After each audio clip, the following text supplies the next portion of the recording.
2000 km, c'est la nouvelle réalité de la Russie. Pour la première fois, des sirènes d'alerte aérienne ont retenti dans des régions russes proches du cercle polaire arctique, des zones auparavant considérées comme intouchables. Les forces ukrainiennes ont frappé l'usine de défense russe de Tcheboksary avec un missile FP5 Flamingo. Le site produisait des systèmes de protection, des équipements d'automatisation ainsi que du matériel basse tension. L'usine fournissait également des éléments de navigation pour la marine russe, l'industrie des missiles, l'aviation et les véhicules blindés, des systèmes utilisés dans la guerre contre nous, contre l'Ukraine. La même nuit, des alertes aux missiles ont été déclarées dans au moins 18 régions à travers la Russie. Des sirènes d'alerte aérienne ont été entendues pour la première fois dans la région autonome de Khanty-Mansiysk, située à environ 2000 km de la frontière avec l'Ukraine.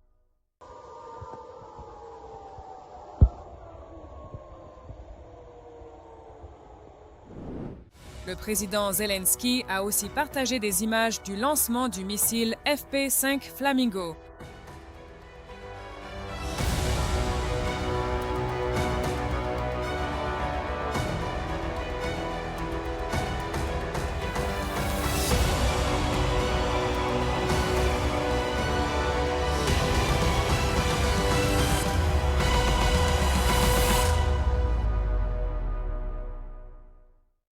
Il s'agit de la 19e brigade de missiles Sainte-Barbara.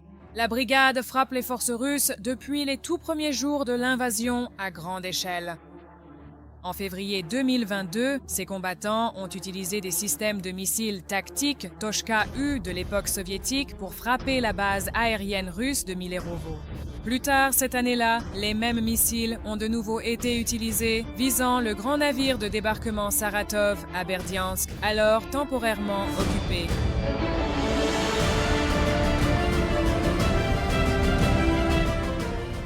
La brigade a ensuite maîtrisé les systèmes américains M142 HIMARS, contribuant à perturber la logistique russe en détruisant systématiquement les dépôts de munitions à l'arrière.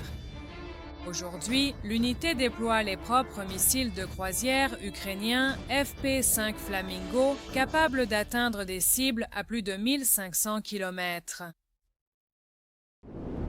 Et voici à quoi ressemble le système de défense russe en action.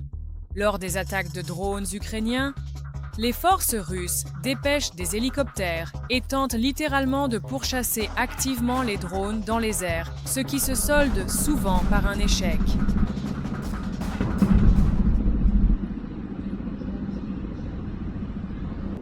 Imaginez un drone à bas coût atteignant un chasseur furtif de 5e génération valant 120 millions de dollars. Sur la base aérienne de Shelgol à Chelyabinsk, à 1700 km de la frontière, les chasseurs Su-57 et Su-34 ont été pris pour cible par les forces de défense ukrainiennes. Selon les rapports, des drones des forces des systèmes sans pilote ukrainiennes ont touché 4 appareils, dont des bombardiers Su-34 et des chasseurs Su-57 de 5e génération. Cibler ces appareils est considéré comme crucial pour réduire les capacités de frappe de la Russie. Le Su-34 est la principale plateforme de frappe de la Russie, capable de transporter des bombes guidées et des missiles, et de lancer des attaques à des distances allant jusqu'à 1000 km. Chaque Su-34 détruit signifie moins de frappes aériennes et une pression réduite sur les systèmes de défense aérienne ukrainiens. Le Su-57, le chasseur furtif le plus avancé de la Russie, représente une menace majeure tant pour l'aviation que pour la défense aérienne. Le coût estimé d'un Su-34 se situe entre 35 et 50 millions de dollars, tandis qu'un Su-57 est évalué jusqu'à 120 millions de dollars. Un avion Be-2, 112 Chaïka, 3 bateaux et un navire de soutien russe. Ce sont les dernières cibles détruites par l'unité Ghost de la direction principale du renseignement ukrainien en Crimée temporairement occupée. Un épisode distinct a capturé l'avion de l'unité, évitant un système de défense aérienne portatif tiré par les forces russes. Malgré les tentatives de perturber la mission, les opérateurs du renseignement militaire ukrainien ont poursuivi l'opération et obtenu un autre résultat important qui affaiblit l'armée d'occupation russe.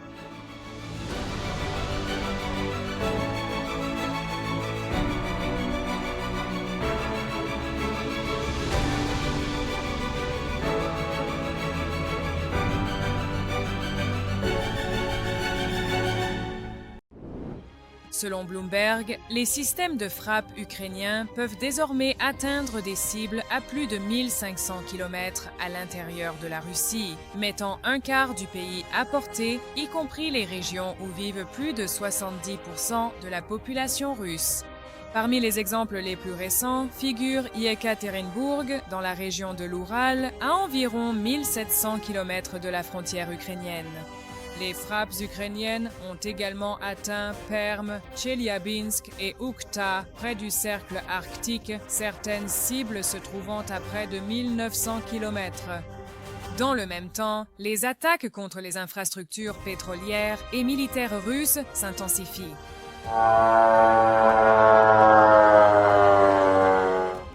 Selon Bloomberg, l'intensité des frappes ukrainiennes sur les infrastructures pétrolières russes atteint désormais un niveau record. Rien qu'en avril, l'Ukraine a mené au moins 21 frappes contre des installations pétrolières russes, dont au moins 9 frappes directes sur des raffineries de pétrole. Selon OilX, ces attaques ont réduit le volume moyen de traitement du pétrole en Russie à 4,69 millions de barils par jour, soit le niveau le plus bas depuis décembre 2009. Les analystes décrivent cela comme une réduction systématique de la capacité industrielle de la Russie grâce à des frappes de précision à haute technologie. Depuis 5 mois consécutifs, les pertes russes sur la ligne de front dépassent le nombre de nouvelles troupes mobilisées. C'est ce qu'a déclaré le commandant des forces des systèmes sans pilote de l'Ukraine, Robert Madar-Brouldy. Depuis décembre, la Russie a mobilisé ou engagé sous contrat environ 148 400 soldats. Dans le même temps, les forces russes ont subi plus de 156 700 tués et blessés, principalement en raison des opérations de drones ukrainiens.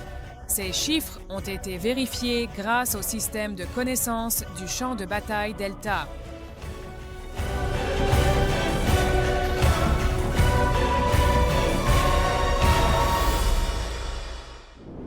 Alors que la Russie subit des pertes massives, l'Ukraine mise sur la robotique de combat. Les forces de système sans pilote ukrainiennes utilisent désormais des plateformes terrestres pour nettoyer les positions russes à Kupiansk. L'unité Archia de la garde nationale a détruit l'infanterie et les fortifications ennemies grâce à des systèmes robotiques, préparant ainsi le terrain pour de futures opérations.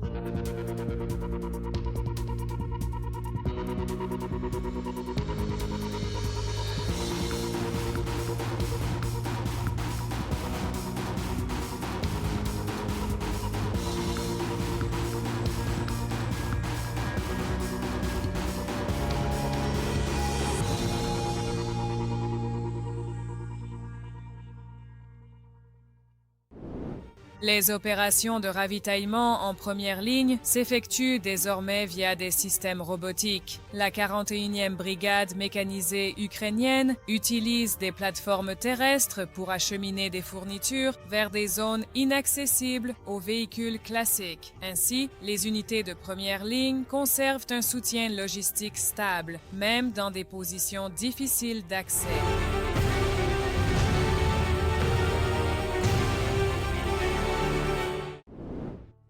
Même des volontaires venus des États-Unis sont témoins de cette transformation de première main. Forrest, originaire de Caroline du Nord, sert désormais dans les rangs de la 47e brigade mécanisée indépendante d'Ukraine, aidant à repousser les forces russes.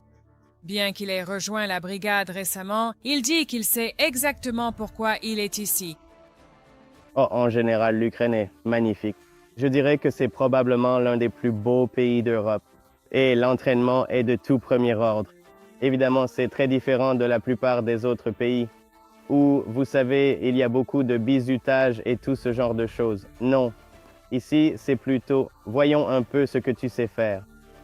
Et ensuite, après avoir identifié tes difficultés ou quoi que ce soit, on va rapidement cibler ça et affiner jusqu'à ce que les seules erreurs qu'on veuille te voir faire soient ici, sur le terrain d'entraînement et non pas en mission.